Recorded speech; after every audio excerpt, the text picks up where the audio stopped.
Ever wonder what really makes you over the bars?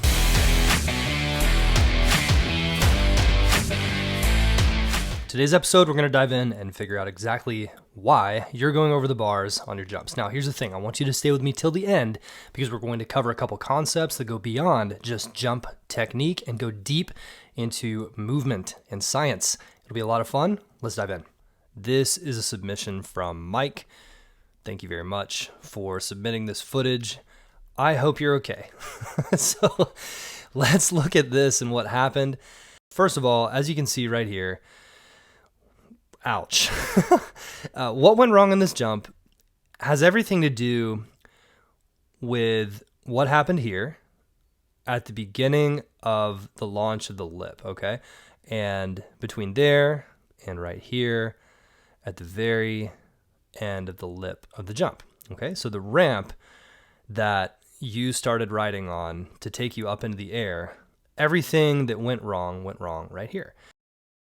You actually did a good job, really good job of standing up nice and tall coming into the jump. A lot of times you might feel like it's a little safer to kind of squat down. That just makes you more prone to making the mistake of getting collapsed into the jump, okay?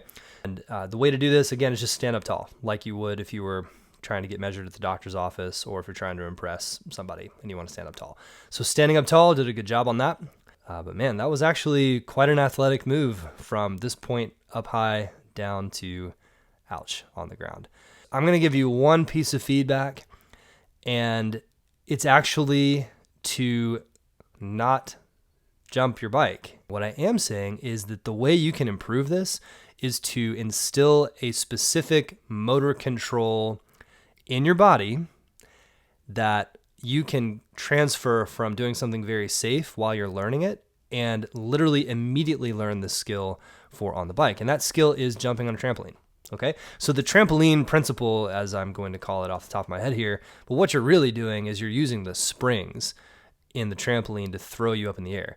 That's exactly what you need to do on a mountain bike, except it's not the springs throwing you in the air. It's the shape of the jump. Does that make sense? If you do not know how to jump and all you do is go 30 miles an hour to jump and you try to apply this concept of standing up into the jump, you may possibly do it wrong, just because your body is borrowing from a movement pattern that it doesn't know yet.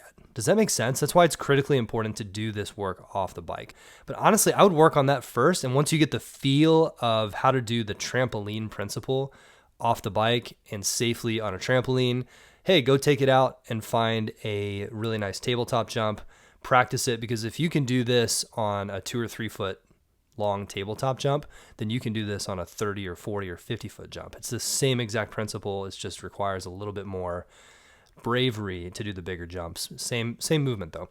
If you cannot do this on a trampoline, you will not be able to do this on a mountain bike. Let me say this again. If you can't even do this on a trampoline, please do not try this on your mountain bike, because this trampoline move that you see here is a tenth as difficult as riding on a mountain bike. And it's the exact movement pattern. It is literally the exact movement pattern. And quite frankly, it feels a whole lot like the timing of riding a jump on a mountain bike. This is it, guys. Like, it's like, you don't even need to go to a clinic to figure this one out. Just go to your backyard and try it out. It's easy. On your trampoline, go from doing a couple casual easy jumps to loading your feet hard, straight down, and explode up, okay?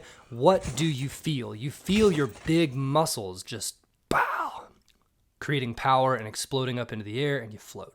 It's a lot of fun. Now, obviously the wrong way to do this is to try to move a whole lot. Watch this example here where I move my body a lot. I squat down really far. Okay, we've covered a couple different concepts today. The first concept is that we need to be able to move our body the right way. Our body mechanics matter. The second concept is this concept of standing up tall and using our big muscles to do that tiny little bit of movement instead of a big hip hinge. We want to just do that little bit of movement to stand up, just like on a trampoline. The final thing I want to leave you with today is you just have to be careful and build up to it, okay? What I would suggest is learn this move off the bike. Find a very easy tabletop jump. Go too slow, okay? Go too slow to where you maybe get a foot of distance on your jump and practice getting a little bit more air because you jumped, because you pushed through your feet, and because you stood up on the bike, not because you went really fast. That's the final key. So if you can do that on a small level, the exact same move that gets you to go and get a foot of air on a tiny jump, it translates directly into what you would need for a 30 or a 40 or a 50-foot jump. And it allows you to progress more safely, more soundly. And for those of you here, I mean, look, we're trying to build a movement here where we do amazing things on the bike and we're proud of it and it matters to us and we go, great, I didn't die today on the trails because I'm safe. Okay, if that's you, then this is the way to do it. Start small. Don't be too proud to go out there and say, you know what, I'm going to learn how to do 1 foot at a time and jump a little higher, jump a little farther each and every time. Build up to it. I believe in you. You can do it. Listen to me, if you want to jump your bike, the first and most important thing to do is not worry so much about jumping your bike. The key here is that you cannot focus on jumping your bike until you know how to jump your body. It sounds kind of silly when we think about it, but isn't that the truth? If you can't even jump with your body, how in the world are you expecting to go 20, 30 miles an hour and have a jump that's 10, 15 feet long, fling you in the air, and all of a sudden you just have balance and you can land perfectly with 2 wheels? Like, that just doesn't make any sense. The riders that I work with that nail this, that get it down the first time, and they're safe and they're confident on their bike, there's a couple key things we have to do first. Now, the first one is we have to have physical motor control, okay? Physical motor control. And this is something that you absolutely 100% can and will be able to do off the bike, 1,000%. And it's something that is completely independent of any sport you want to do. So I focus on mountain biking, but if you do any other sports, you will notice an immediate improvement if you focus on controlling your motor skills off the bike. The people that go out there and say, I haven't done anything in 20 years, I've worked a desk job, I haven't even touched a bike, I'm in shape, but let's give jumping a try. Those are the ones most at risk of getting hurt. I don't want you to get hurt. Please pay attention to this, all right? Number one skill you can have on the bike is learning how to jump off the bike.